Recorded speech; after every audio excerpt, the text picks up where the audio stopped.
इफिसियों के नाम संत पौलुस का पत्र अध्याय 6। बच्चों, अपने माता पिता की आज्ञा मानो, क्योंकि यह उचित है। अपने माता पिता का आदर करो। यह पहली ऐसी आज्ञा है जिसके साथ एक प्रतिज्ञा भी जुड़ी हुई है, जो इस प्रकार है, जिससे तुम्हारा कल्याण हो और तुम बहुत दिनों तक पृथ्वी पर जीते रहो। पिता अपने बच्चों को किस्याहा नहीं करे, बल्कि प्रभु के अनुरूप शिक्षा और उपदेश द्वारा उनका पालन पोषण करे। दासों से मेरा अनुरोध है कि जो लोग इस पृथ्वी पर आपके स्वामी हैं, आप डरते कांपते और निष्कपट हृदय से उनकी आज्ञा पूरी करें, मानो आप मसीह की सेवा कर रहे हो। आप मनुष्यों को प्रसन्न करने के उद्देश्य से दिखावे मात्र के लिए नहीं, बल्कि मसीह के दासों की तरह ऐसा करें, जो सारे हृदय से ईश्वर की इच्छा पूरी करते हैं। आप प्रसन्नता से अपना सेवा कार्य करते रहें, मानो आप मनुष्यों की नहीं बल्कि प्रभु की सेवा करते हो, क्योंकि आप जानते हैं कि प्रत्येक मनुष्य, चाहे वो दास हो या स्वतंत्र, जो भी भलाई करेगा उसका पुरस्कार वह प्रभु से प्राप्त करेगा। आप जो स्वामी हैं, दासों के साथ ऐसा व्यवहार करें।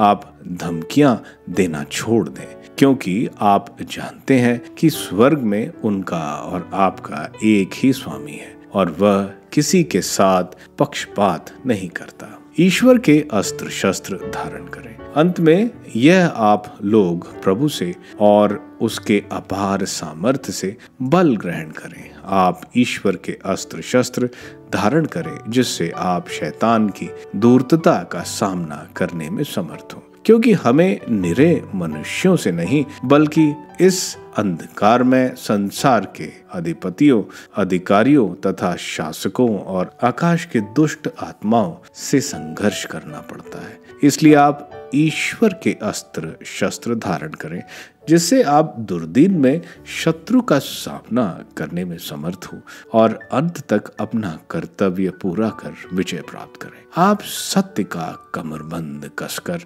धार्मिकता का कवच धारण करें और शांति सुसमाचार के उत्साह के जूते पहनकर खड़े हों। साथ ही विश्वास की ढाल धारण किए रहें, उससे आप दुष्ट के सब अग्निमय बाण बुझा सकेंगे। इसके अतिरिक्त मुक्ति का टोप पहन ले और आत्मा की तलवार अर्थात ईश्वर का वचन ग्रहण करें। आप लोग हर समय आत्मा में सब प्रकार की प्रार्थना तथा निवेदन करते रहें। आप लोग जागते रहें और सब संतों के लिए निरंतर विनती करते रहें। आप मेरे लिए भी विनती करें, जिससे बोलते समय मुझे शब्द दिए जाए और मैं निर्भीकता से उस सुसमाचार का रहस्य घोषित कर सकूं, जिस सुसमाचार का मैं बेड़ियों से बांधा हुआ राजदूत हूं। आप विनती करें, जिससे मैं निर्भीकता से सुसमाचार का प्रचार कर सकूं, जैसा कि मेरा कर्तव्य है। उपसंहार।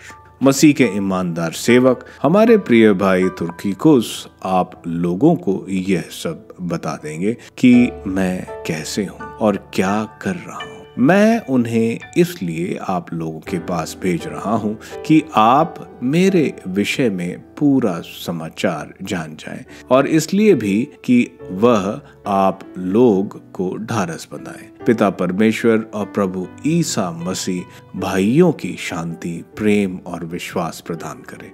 ईश्वर की कृपा उन सब पर बनी रहे जो हमारे प्रभु ईसा मसीह को अनश्वर प्रेम से प्यार करते हैं।